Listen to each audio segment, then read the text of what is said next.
Very good evening to all of you. Myself Vikram, your business study teacher.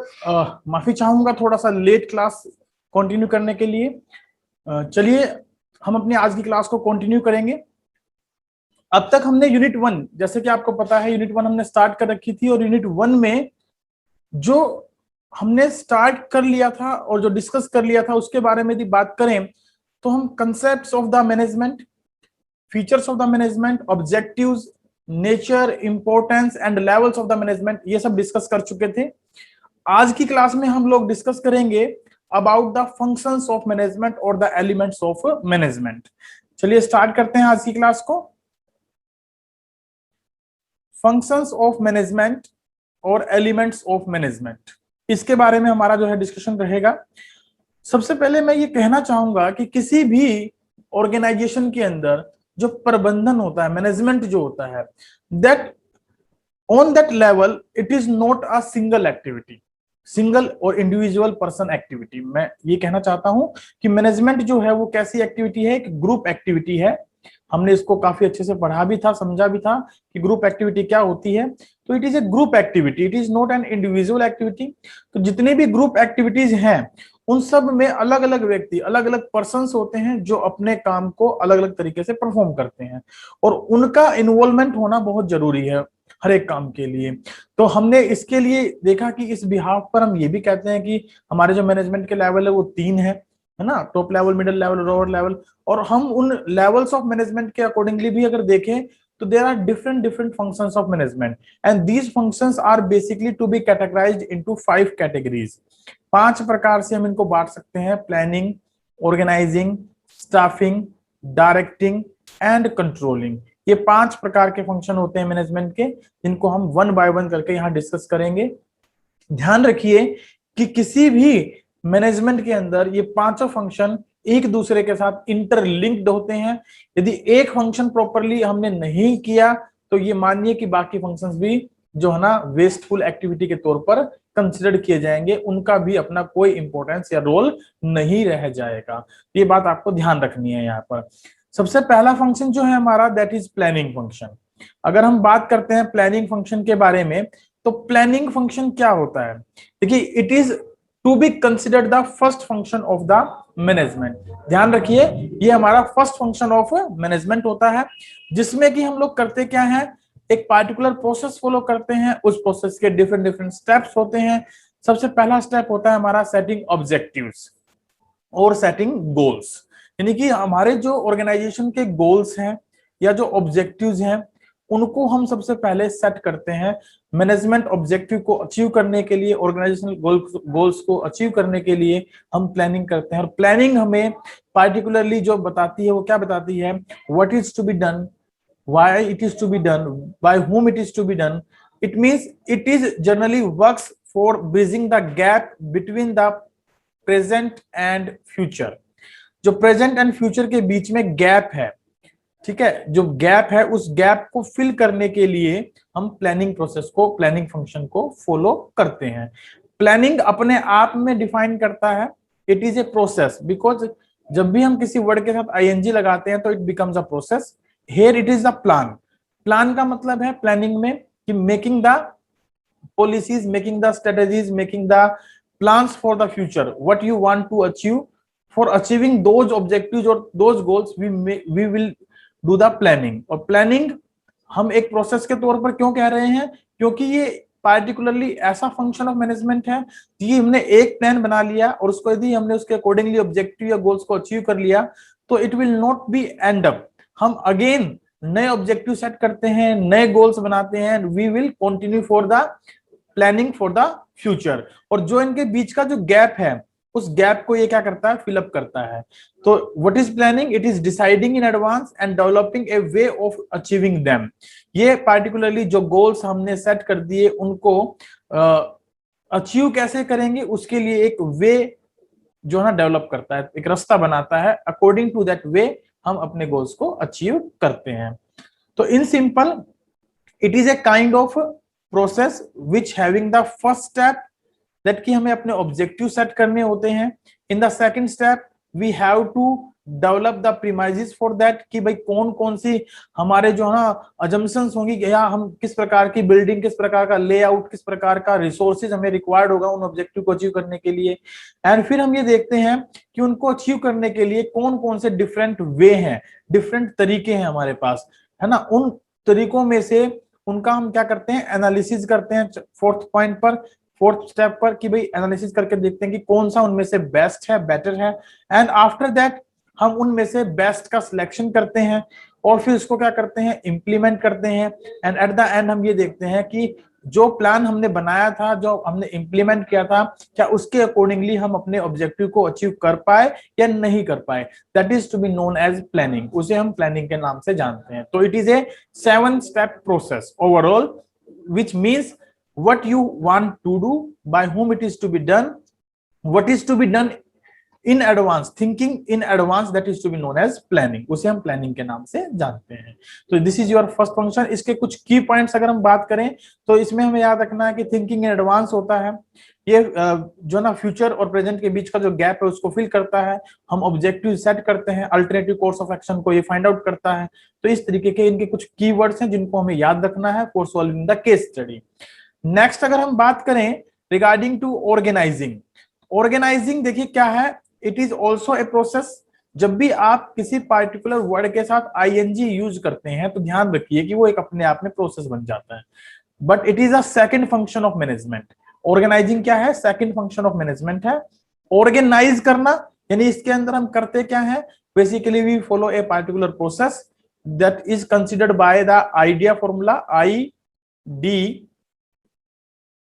IDAE। Spelling idea की आप इस तरीके से लिखेंगे IDAE, होती तो IDEA है, लेकिन इसको याद रखें। ये 4 स्टेप प्रोसेस है आपकी ऑर्गेनाइजिंग, जिसमें पहला पॉइंट आप जो रखते हैं वो रखते हैं आइडेंटिफिकेशन ऑफ द वर्क। जो अलग अलग प्रकार का काम होता है उसका आप आइडेंटिफिकेशन करते हैं, उनको एक सिमिलर नेचर एक्टिविटीज में डिपार्टमेंटलाइज करते हैं, उनको ड्यूटीज एंड रिस्पॉन्सिबिलिटीज असाइन करते हैं और उनके बीच में एस्टेब्लिश करते हैं रिपोर्टिंग रिलेशनशिप। तो that is to be known as organizing, जिसका काम क्या है, assigning the duties, grouping the similar nature of task, establishing authority and allocating the resources required to carry out a specific plan. यानी कि planning करने के बाद हमें जो सेकंड फंक्शन की रिक्वायरमेंट होती है दैट इज अवर प्लानिंग। मैंने बताया था कि दे आर इंटरलिंक्ड, यदि एक भी फंक्शन हमने प्रॉपर्ली परफॉर्म नहीं किया तो डेफिनेटली हमारे बाकी के फंक्शन भी वेस्टफुल एक्टिविटी में कंसिडर किए जाएंगे। तो यदि आपने प्लानिंग अच्छे से कर ली है तो अब उसको, उसके अंदर जो सेट ऑब्जेक्टिव्स गोल हैं उनको अचीव करने के लिए आपको क्या करना पड़ेगा, आपको उन लोगों को ड्यूटीज असाइन करनी पड़ेगी, उन लोगों को के सिमिलर नेचर ऑफ टास्क को एक ग्रुपिंग में, डिपार्टमेंट में बांटना पड़ेगा, उनको अथॉरिटीज देनी पड़ेगी, उनको वो रिसोर्स प्रोवाइड करने पड़ेंगे जिनकी हमें रिक्वायरमेंट रहेगी, जो स्पेसिफिक प्लान आपने बनाया है उसको एग्जीक्यूट करने के लिए, उसको कैरी करने के लिए। नेक्स्ट है आपका फंक्शन स्टाफिंग। स्टाफिंग के बारे में यदि हम बात करें तो ये अपने आप में एक प्रोसेस है, और स्टाफिंग का मतलब होता है कि right person at the right time at the right organisation हम अपॉइंट कर पाए, that is to be known as staffing. इसको ह्यूमन रिसोर्स फंक्शन के नाम से भी जाना जाता है। This is the middle function of the management. ध्यान रखिएगा, कई बार क्वेश्चन पूछ लेते हैं which one is the middle function of management, तो staffing is the middle function of management, क्योंकि ये इन द मिड आता है, 2 इससे ऊपर है, 2 इसके नीचे हैं। तो ये मिडिल फंक्शन ऑफ मैनेजमेंट होता है, जिसका पर्पस क्या है, finding the right people for the right job by following a series of steps and including training and development. यहाँ सीरीज ऑफ स्टेप्स के बारे में बात करें तो इसका मतलब होता है कि हम इसके अंदर देखते हैं रिक्रूटमेंट, सिलेक्शन, है ना, अलग अलग प्रकार के स्टेप्स हम फॉलो करके चलते हैं, training, development, medical checkup, different kind of test, ये सब चीजें हम इसमें चेक करते हैं। उनके आधार पर हम ये जज करते हैं कि क्या हमने जिस पर्सन को सिलेक्ट किया है, रिक्रूट किया है, that is the right person, और he is the right person for the right job, and he is also a right person for the right organisation. तो ये सब बातें हम स्टाफिंग फंक्शन के अंदर डिटरमाइन करके चलते हैं। तो staffing function is the middlest function of the function of management. Next है हमारे पास डायरेक्टिंग। डायरेक्टिंग फंक्शन जो होता है, it is basically a process of 4 basic factors, 4 basic elements, जिनमें अगर हम बात करें तो लीडिंग यानी leadership, motivating, motivation, supervision and communication. ये 4 वर्ड हम इसमें शामिल करके चलते हैं, जहां पर ये 4 स्टेप हम फॉलो कर लेते हैं। क्या क्या? Supervision, communication, leadership and motivation, that is to be known as directing. ये हमारे इस डायरेक्टिंग फंक्शन के मेन एलिमेंट्स हैं। इनके बिना हम कोई भी एक्टिविटी अपने लोअर लेवल ऑफ मैनेजमेंट से परफॉर्म नहीं करवा सकते। हमें टाइम टू टाइम उनको चेक करना होता है, सुपरवाइज करना होता है, उनके साथ कम्युनिकेशन करना होता है, उनकी प्रॉब्लम्स को सुनना होता है और उनकी प्रॉब्लम्स का सॉल्यूशन करना होता है। लीडरशिप, हमें उनको एक इस प्रकार से इन्फ्लुएंस करना होता है कि जो काम हमसे उनसे करवाना चाहते हैं वो उसको पार्टिकुलरली वे में परफॉर्म करें, और साथ ही साथ हम उनको प्रेज करके या क्रिटिसिज्म करके हम उनको मोटिवेट करने का भी काम करते हैं, ताकि जो desired objective of the organization है दैट कैन बी अचीव्ड। तो डायरेक्टिंग बेसिकली एक ऐसी प्रोसेस है जो लीडिंग करती है, इन्फ्लुएंसिंग करती है, मोटिवेट करती है एम्प्लॉइज को। For what purpose? To perform the task assigned to them, जो उनको हमने काम दिए हैं, ताकि वो उन काम को प्रॉपरली क्या कर सकें, परफॉर्म कर सकें। That is the directing function of management. Next function है हमारा सॉरी नेक्स्ट फंक्शन है हमारा controlling. Controlling is also A particular process of the function of management. Function of management में एक प्रोसेस है and this is the last function of management. First function हमारा क्या है? प्लानिंग। लास्ट फंक्शन क्या है? कंट्रोलिंग। ये भी एक हमसे कई बार क्वेश्चन पूछ लेते हैं, name the last function of management. तो कई बार हम जो है ना लास्ट फंक्शन में कोऑर्डिनेशन लिख कर आ सकते हैं, वहां गलती होने के चांसेस बड़े रहते हैं। क्यों? क्योंकि कोऑर्डिनेशन को भी हम एक अज्यूम्ड फंक्शन ऑफ मैनेजमेंट मानते हैं, एक्चुअल में वो फंक्शन ऑफ मैनेजमेंट नहीं है, that having a interlinked with all the different type of functions. तो कंट्रोलिंग हमारा क्या होगा? लास्ट फंक्शन होगा। इसका पर्पस क्या होता है? जो भी डिजायर्ड या जो आपने स्टैंडर्ड्स सेट किए हैं फॉर द वर्क परफॉर्मेंस, उनका कंपैरिजन करना किसके साथ? एक्चुअल परफॉर्मेंस के साथ। जो एक्चुअल वर्कआउट आपने किया है, एक्चुअल वर्क आपने जो परफॉर्म किया है, उनके साथ उनको क्या करना? कंपेयर करना। और उनके साथ कंपेयर कर कर ये जज करना कि कहीं डेविएशंस तो नहीं है, क्या हमारे एक्चुअल रिजल्ट्स और जो हमारे डिजायर्ड रिजल्ट्स है उनसे कम तो नहीं है। वहां पर बेसिकली डेविएशंस हम निकालते हैं 3 प्रकार से। या तो हमारे डेविएशंस ग्रेटर देन होते हैं, या हमारे डेविएशंस लेस देन होते हैं, या इज इक्वल टू होते हैं। यानी कि डेविएशंस जो होते हैं वो या तो हमारे क्या हो सकते हैं? ग्रेटर देन, किससे?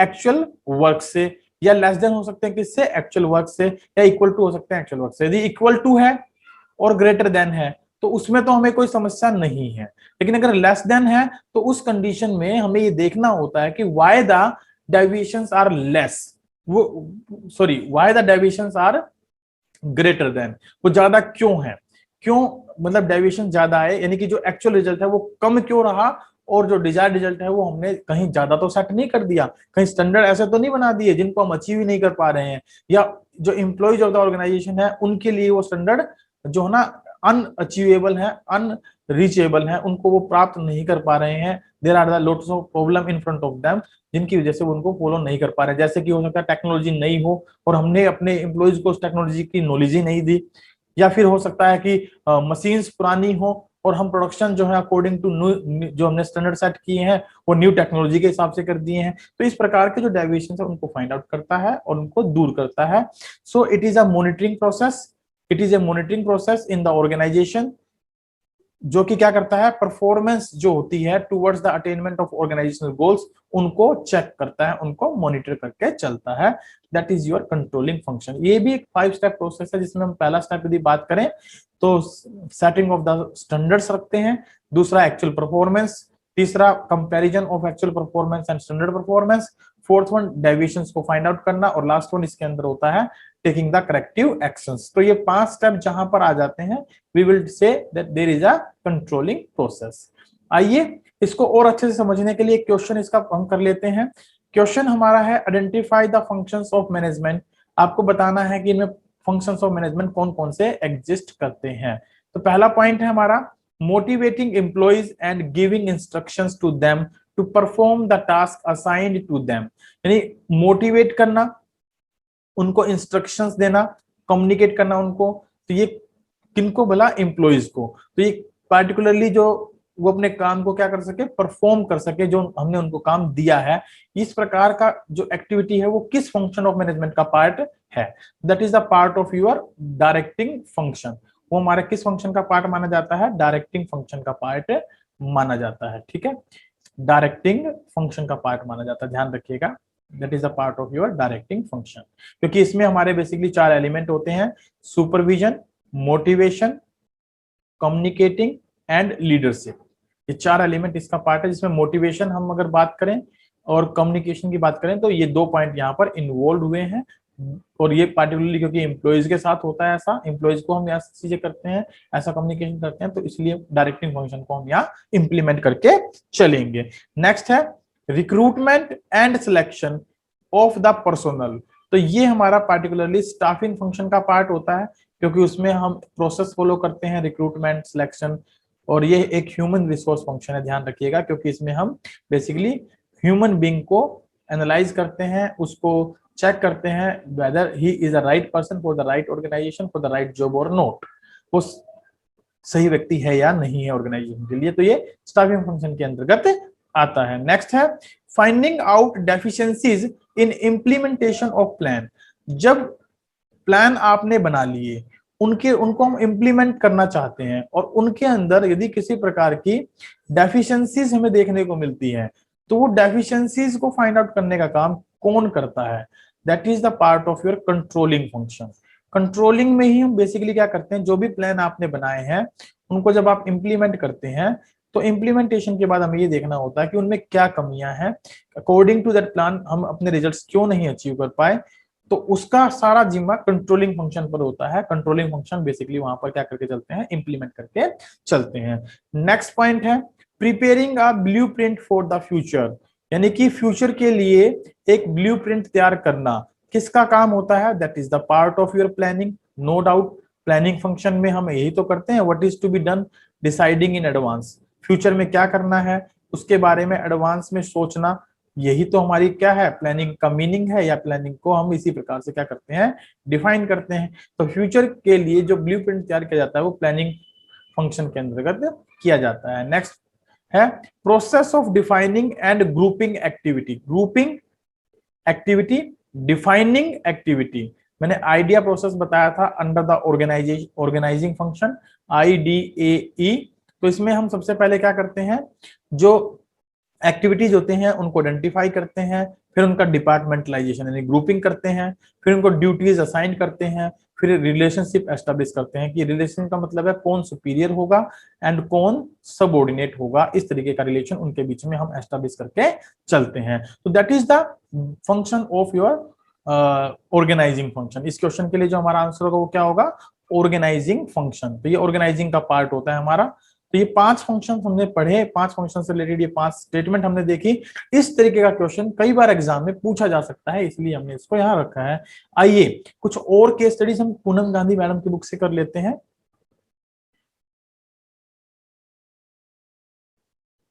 चलिए केस स्टडीज को करने से पहले एक छोटा सा पॉइंट हम यहाँ डिस्कस करेंगे, दैट इज द कीवर्ड्स। जो हमने 5 फंक्शन पढ़े मैनेजमेंट के, तो उन 5 फंक्शन में कौन कौन से कीवर्ड हम यहाँ फॉलो कर सकते हैं। इन प्लानिंग हम कह सकते हैं कि एक प्राइमरी फंक्शन है, ये फर्स्ट फंक्शन ऑफ मैनेजमेंट है, basis for all other functions and involves decision making और चॉइस। कई बार क्वेश्चन इन लाइनों के हिसाब से, इन वर्ड्स के हिसाब से आपको आइडेंटिफाइड करना पड़ता है। कई बार केस स्टडी में आ जाता है कि this is the basis for all other functions, it helps in making the decision, making the choice, it is the first function of management, it is the primary function of management, so there we will apply the planning function। तो हम वहां planning function को क्या करेंगे, apply करेंगे।